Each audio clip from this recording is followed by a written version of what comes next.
Hey everybody, movie reviewer next door here, and I'm back with the Bond film reviews, finally, after finishing the first three John Wick films.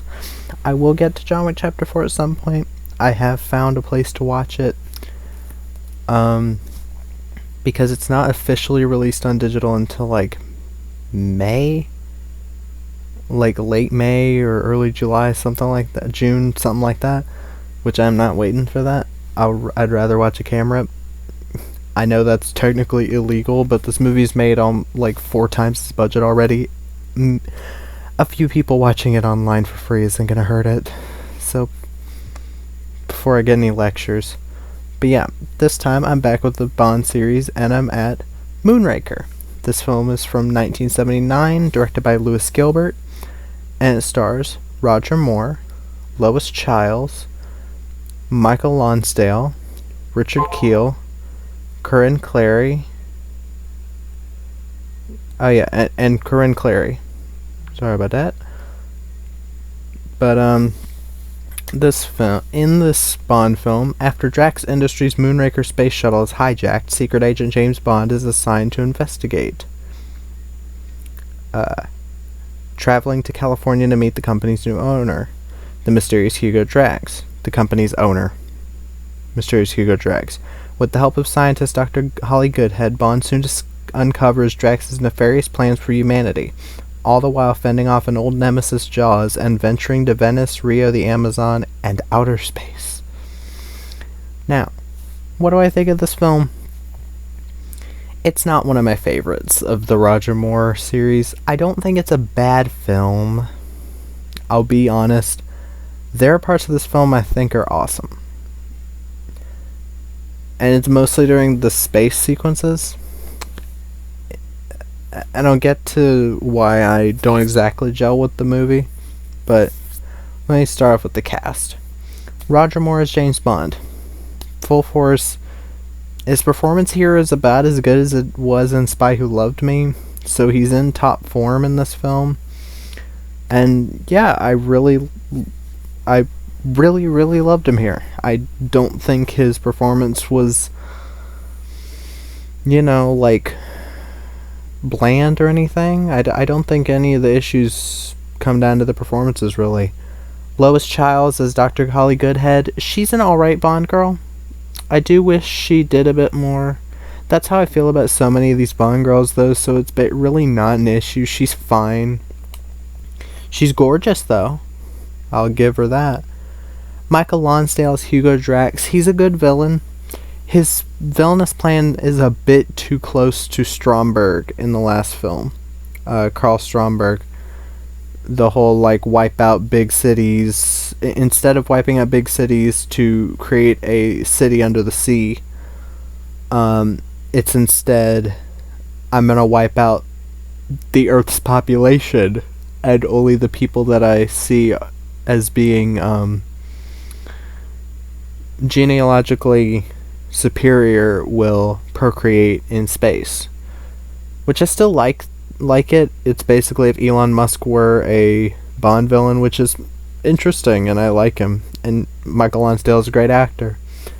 Richard Kiel as Jaws. It's nice to see him come back. A lot of people have an issue with the whole. I've heard Calvin Dyson, a James Bond YouTuber. He called it the buffoonification of Jaws. I don't know if I'd go that far. I think it's interesting that he took a big turn because he was basically kids' favorite. Like kids at the time that watched the James Bond films, I almost said John Wick, that saw Spy Who Loved Me really liked Jaws. So they tried to make Jaws more kid-friendly. They gave him a love interest, and I think this was an interesting way to have him exit the films. Instead of basically just having him get written out or something like Blofeld basically was, where he just kind of disappears and then shows up. Blofeld technically returns in the next film, and I'll get to that, but I'm glad that they actually gave him something to do and had an ending to his story. And I like Richard Kiel. Corinne Clary as Corinne Dufour. She's fine. She doesn't have but a couple scenes, and then she exits the film.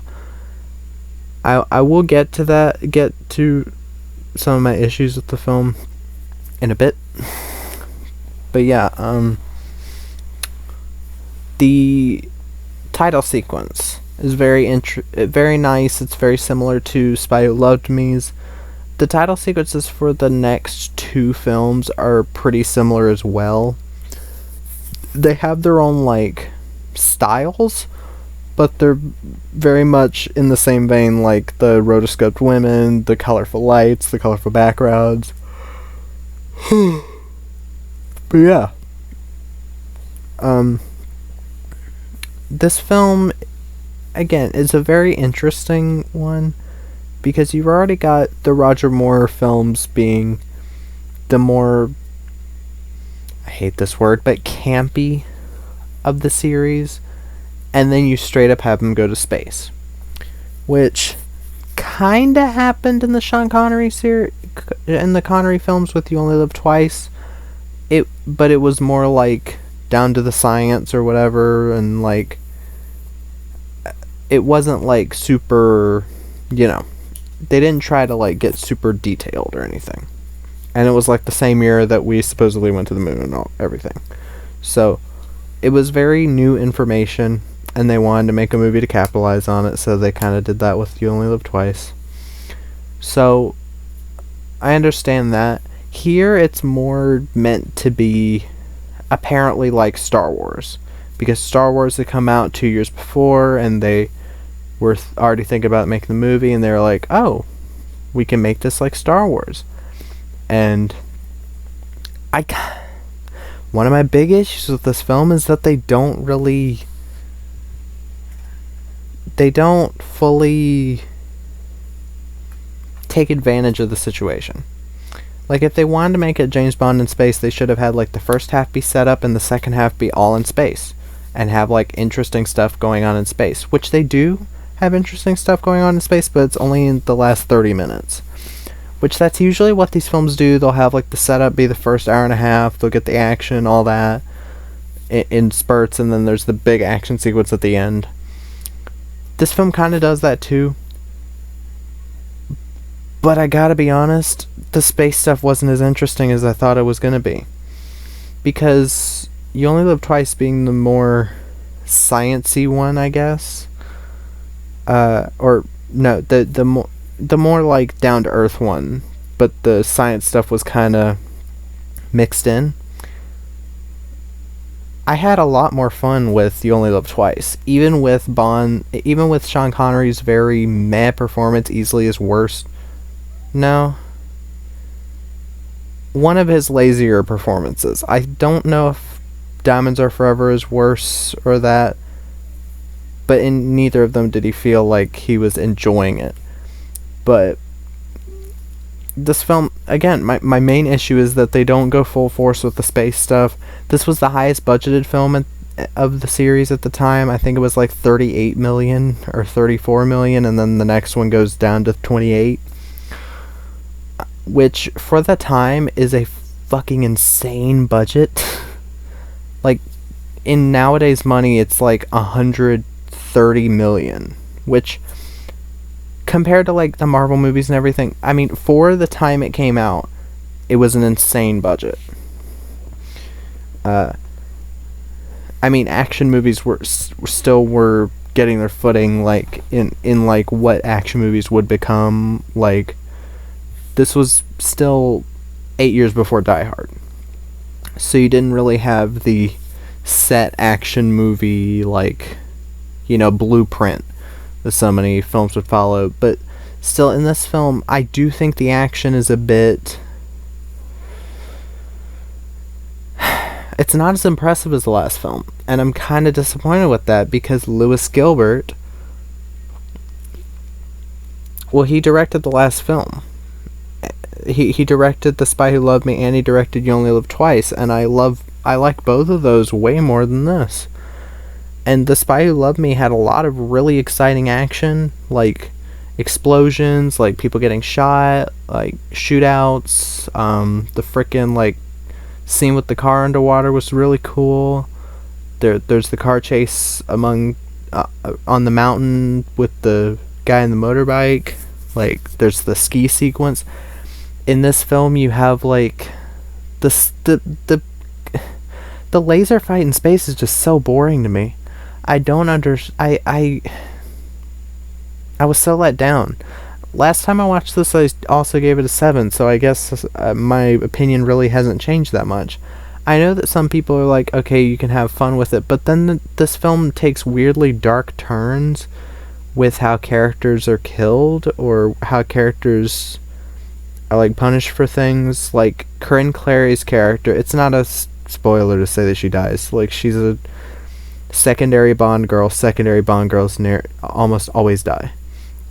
And Hugo basically says you've been relieved of your services for helping Bond, and then she like starts to slowly walk away, and then they set the dogs on her, and there's like very dramatic music playing as she's running, and like the end of the scene is the dogs catching up to her and then the camera panning up. It's like weirdly dramatic for what's supposed to be a more, you know, light-hearted, I'll just say it, what is supposed to be the most lightly toned Roger Moore Bond film. Because A View to a Kill, I remembered having its moments of pretty, actually kind of fucked up scenes. And For Your Eyes Only, which I think last time around was my favorite in the ones that I'd seen, also is Roger Moore's darkest Bond film. I do think so. Or the most serious. But I think For Your Eyes Only did it well, where it was focusing on certain issues. Roger Moore is a very good actor when it comes to the reserved, like, emotion, and I do think that it works for him. But I just feel this film, again, it tries to be this, like, oh, we're being a goofy spy thriller. There's the scene with him and the zero-G thing going around, and it's supposed to be a tense sequence, and I'm just not really tense about it. It didn't really make me tense at all. I don't really... it didn't work for me. That's what I'll say. It didn't work for me.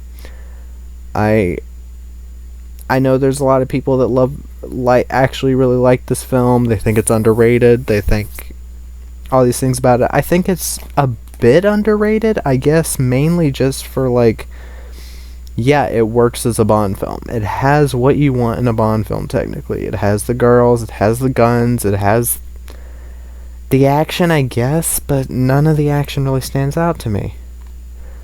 I mean, if you're going into it mainly for the espionage stuff, I don't even think it has really that. There's a scene where Bond uses a gadget to crack a safe. That's about all I remember. And there's a scene where Holly has, like, perfume that's like a flamethrower, and a pen that's like turns into a needle with, like, I guess poison in it.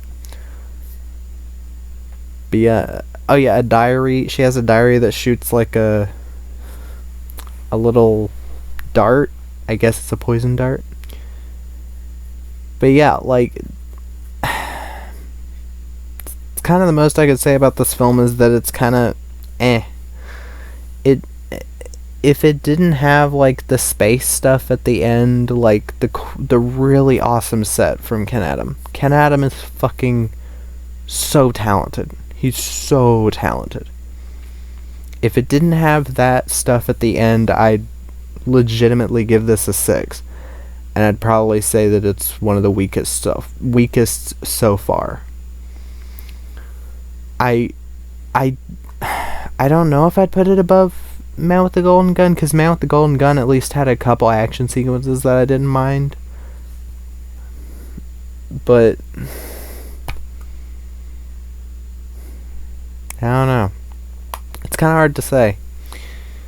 But yeah, if Moonraker didn't have that stuff at the end, I don't know exactly where I'd put it. Um, but yeah, because of that stuff at the end, it gets a 7. I'll go into the pros and cons and final verdict. The pros, again, the cast does great jobs. Roger Moore, Lois Childs, Michael Lonsdale, Richard Kiel, Corinne Cleary. I mean, she's fine for what she's given to do. The music by John Barry, I think, is some of his best work in the series. I know I keep saying that for certain films, but I really like the beautiful themes used, especially in space. I like the variations of Moonraker used. Again, the set design, these like magnificent sets, like not just like the laboratory when they go back, when like Bond goes back with Minister of Defense and M in the gas masks. This like gorgeous office. It's a gorgeous office. There's also the 0G room again, and there's the Moonraker, or I forgot what the space station is called, but that whole set is gorgeous. It's so good. Also, the way that they portray space, it works. It doesn't come off as like so incorrect or whatever. For what I've been told about space, it seems accurate enough. Not sure about the laser guns. Still not sure about that. But for whatever, it works. There's also...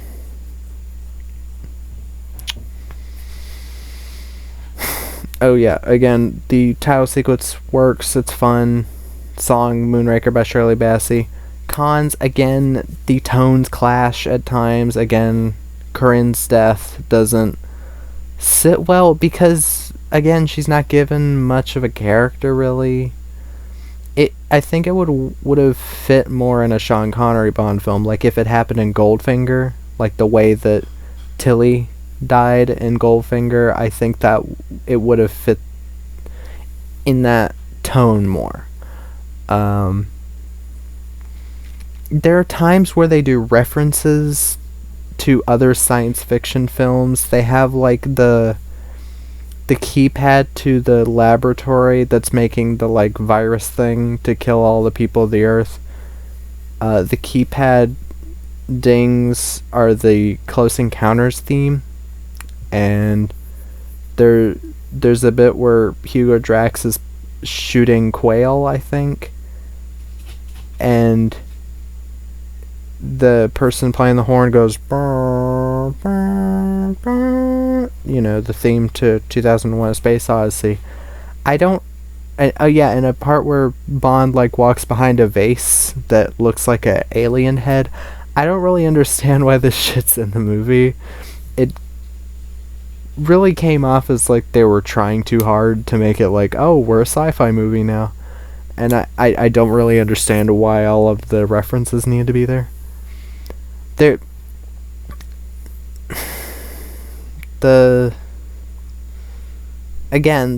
fighting stuff in space, like the sets and what, like the dialogue that's said in the space station and all that, I think is it works for a villain speech, whatever. I'm not really into the laser fight. I think the fight at the end of Spy Who Loved Me is vastly superior, and again, maybe I legitimately think it's a question of tone, because the tone felt all over the place at times, like, oh, it's about annihilating the human race, yet it's a like fantastical sci-fi plot. I don't know. It just felt kind of off to me. I don't hate the film. Again, I think it's decent. I'd never watch this unless I was doing a marathon, really. Like, ones that I could watch without doing a marathon would be like Octopussy, A View to a Kill, because that was the first Bond film I ever saw. First Bond film I ever saw all the way through. I saw bits of Casino Royale, because my dad had bought the DVD. But Vita with Kill was the first one I saw like all the way through. But yeah, I like the film. I think it's decent. I do just think there were some things that could have been ironed out. I do think there are characters that could have had a bit of more meat to their bones, and I do think the tone could have used a bit of help to be, more jokey. But yeah, hope everybody liked the review. If you liked it, comment, subscribe, whatever. And Movie Reviewer Next Door, out.